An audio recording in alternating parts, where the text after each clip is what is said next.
Alhamdulillah nahmaduhu wa nasta'inuhu wa nastaghfiruh wa na'udzu billahi min syururi anfusina wa min sayyiati a'malina may yahdihillahu fala mudilla lahu wa may yudlil fala hadiya lahu asyhadu an la ilaha illallah wahdahu la syarika lah wa asyhadu anna sayyidana Muhammadan abduhu wa rasuluhu la nabiyya ba'dah. Allahumma salli wa sallim wa barik ala sayyidina Muhammadin wa sallim tasliman katsira amma ba'd. Faya ibadallah usikum wa nafsi bitaqwallah ittaqullaha haqqa tuqatih wa la tamutunna illa wa antum muslimun.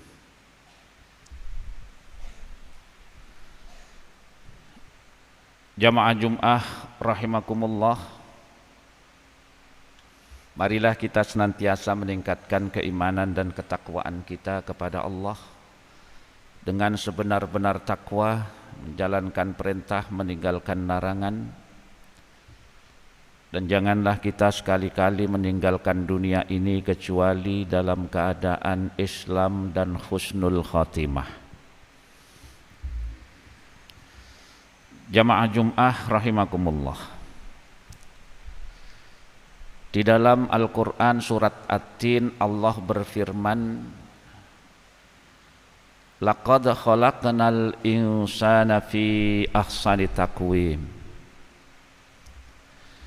Sungguh kami telah menciptakan manusia itu dalam bentuk yang sebaik-baiknya.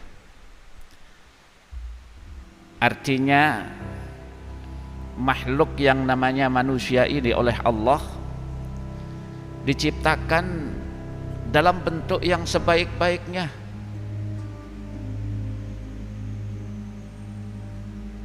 Dan manusia ini dilengkapi dengan dua anugerah, dua komponen yang membedakan manusia dengan makhluk-makhluk Allah yang lain. Manusia diberikan akal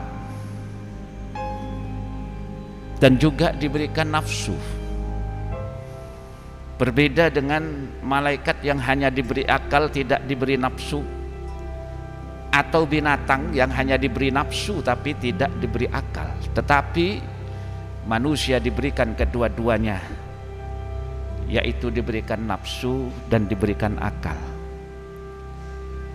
Walaupun dua-duanya ini adalah anugerah dari Allah, tetapi kita tidak boleh sama memperlakukan nafsu dan akal. Di dalam kitab Nasaihul Ibad dikatakan, tuba liman kana akluhu amiran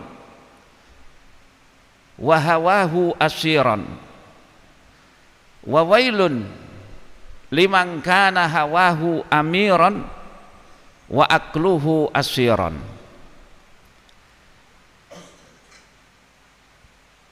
Beruntunglah orang yang menjadikan akalnya sebagai raja, seperti raja, dan menjadikan hawa nafsunya seperti tahanan. Dan celakalah orang yang menjadikan hawa nafsunya seperti raja dan menjadikan akalnya seperti tahanan.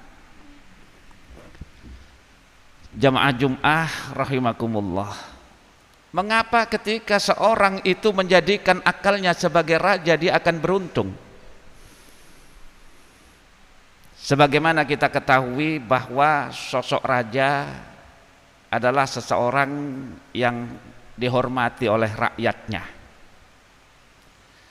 perintahnya ditaati, larangannya dijauhi. Maka ketika seseorang itu menjadikan akalnya sebagai raja dan dia mentaati akalnya, padahal dengan akal itu seseorang mampu membedakan mana yang baik, mana yang buruk, mana yang benar, mana yang salah, mana yang halal, mana yang haram, maka dia akan selalu berada di bawah bimbingan akalnya.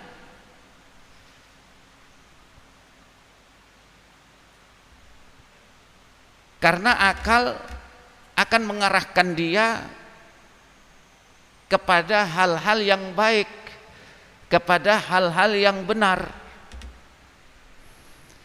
Sebaliknya, celakalah orang yang menjadikan hawa nafsunya ini seperti seorang raja. Kenapa?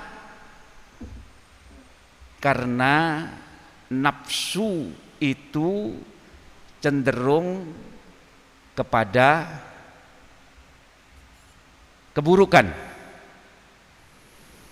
Di dalam Al-Quran Allah berfirman, wa ma ubari'un nafsi innan nafsa la ammaratum bisu illa ma rahima rabbi inna rabbi ghafurur rahim.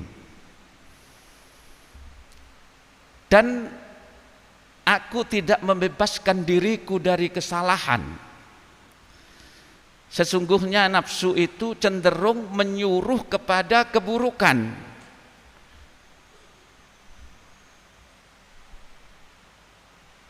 Kecuali nafsu-nafsu yang diberikan rahmat oleh Allah. Jamaah Jum'ah rahimakumullah, nafsu itu cenderung mengarahkan, mendorong seseorang kepada keburukan. Nafsu biologis, kalau dia tidak diberikan rahmat oleh Allah, maka dia akan salurkan kepada siapapun, karena nafsunya mendorong demikian. Nafsu makan, kalau tidak diarahkan, maka cenderung dia hanya berdasarkan nafsu saja ketika makan. Nafsu minuman keras, nafsu mabuk, maka kalau tidak diarahkan oleh akal, dia akan turuti itu. Nafsu berkuasa, kalau tidak diberikan rahmat oleh Allah, maka dia akan menyalahkan kekuasaan itu. Bahkan orang kalau sudah nafsu ingin berkuasa, belum apa-apa dia sudah minta untuk jadi penguasa. Belum sudah pasang baliho, belum ada prestasi, belum ada apa. Kenapa? Karena dia ingin berkuasa. Illa ma rahima rabbi, kecuali nafsu yang diberikan rahmat oleh Allah. Nafsu biologis, ketika nafsu ini diberikan rahmat oleh Allah, maka dia akan salurkan kepada yang berhak, istrinya atau suaminya.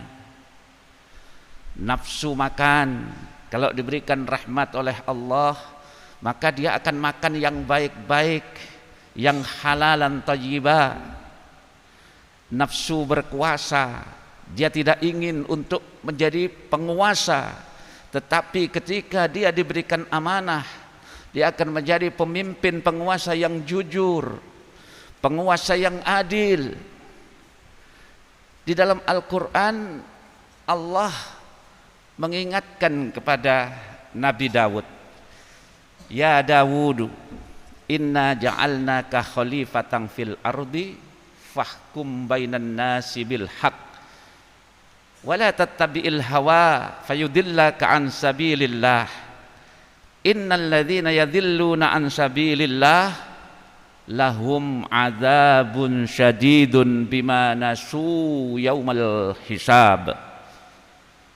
Wahai Dawud,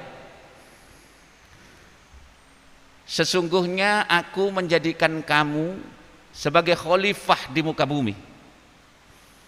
Karena kamu jadi khalifah, fahkum bainan nasi bil haq, maka berilah keputusan perkara di antara manusia itu dengan hak, dengan benar, dengan baik. Artinya jangan berlaku tidak adil, jangan berlaku zalim dalam menegakkan keadilan, menegakkan hukum. Dan janganlah kamu mengikuti hawa nafsu yang akan menyesatkan kamu dari jalan Allah. Sesungguhnya orang-orang yang tersesat dari jalan Allah, maka bagi mereka azabun syadidun, azab yang pedih disebabkan kelalaian mereka terhadap yaumul hisab, terhadap hari penghitungan. Orang kalau sudah dikuasai nafsunya, maka dia tidak akan berpikir akhirat lagi. Bagi mereka yang penting sekarang. Dia lupa bahwa semua yang dia kerjakan akan dimintakan pertanggungjawaban, akan dihisab oleh Allah. Faman ya'mal misqala dzarratin khairan yarah wa man ya'mal misqala dzarratin syarran yarah. Barang siapa yang beramal baik, walaupun itu sebesar biji atom, dia akan melihatnya, dia akan mendapatkan balasannya. Dan barang siapa yang beramal buruk, walaupun itu sebesar biji atom, tidak ada orang yang tahu sekalipun, maka dia akan melihatnya, dia akan menerima balasannya. Jamaah Jum'ah rahimakumullah, maka ketika seseorang itu menjadikan nafsunya itu sebagai raja, dia akan terjerumus ke tempat yang serendah-rendahnya. Summa radadnahu asfala safilin. Kemudian kami kembalikan mereka ke tempat yang serendah-rendahnya. Mengapa mereka dijerumuskan oleh Allah ke tempat yang rendah? Karena mereka lebih mengikuti hawa nafsunya dibandingkan dengan mengikuti akalnya. Semoga kita dijadikan oleh Allah selalu menjadikan akal kita sebagai raja, kita selalu mengikuti akal kita yang mendapatkan bimbingan dari Allah Subhanahu wa taala, dan semoga kita dijauhkan dari mengikuti hawa nafsu kita. Semoga bermanfaat. In ahsanal kalam kalamallahil malikil mannan wa biqawli atadil muhtadun man amila salihan falinafsihi faman asya'a fa'alaiha wa ma rabbuka bidhallamin lil 'abid. Barakallahu li wa lakum minal qur'anil 'azim wa nafa'ani wa iyyakum bima fihi minal ayati wadh-dhikril hakim wa taqabbala minni wa minkum tilawatahu innahu huwas samiul 'alim. Astaghfiruh innahu huwal ghafurur rahim.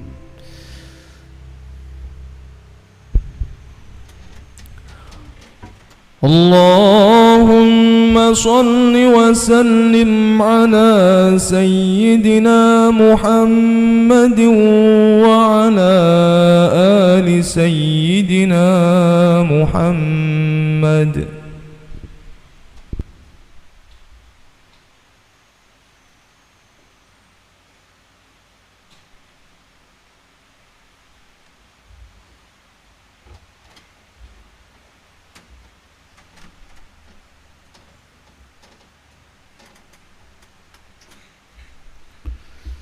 Alhamdulillahi hamdan katsiran kama amar. Asyhadu an la ilaha illallah wahdahu la syarika lahu irghaman liman jahada bihi wa kafaru.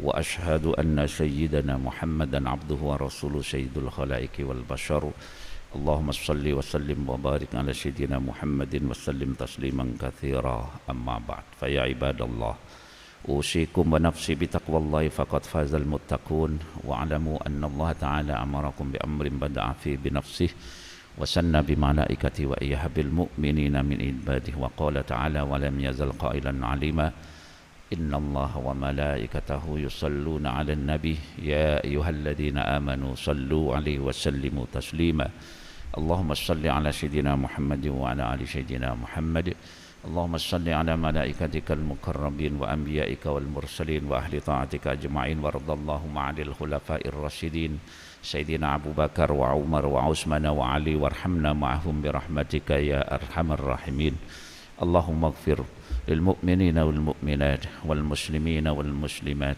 الأحياء منهم والأموات إنك سميع قريب مجيب الدعوات فيا قاضي الحاجات اللهم سلمنا والمسلمين من آفات الدنيا وعذاب الآخرة وفتنتهما إنك على كل شيء قدير اللهم أعنا على ذكرك وشكرك وحسن عبادتك ربنا هب لنا من أزواجنا وذرياتنا قرة أعين واجعلنا للمتقين إماما ربنا آتنا في الدنيا حسنة وفي الآخرة حسنة وقنا عذاب النار الحمد لله رب العالمين عباد الله إن الله يأمر بالعدل والإحسان وإيتاء ذي القربى وينهى عن الفحشاء والمنكر والبغي يعظكم لعلكم تذكرون واذكروا الله العظيم يذكركم واسألوه من فضله يؤتكم ولذكر الله أكبر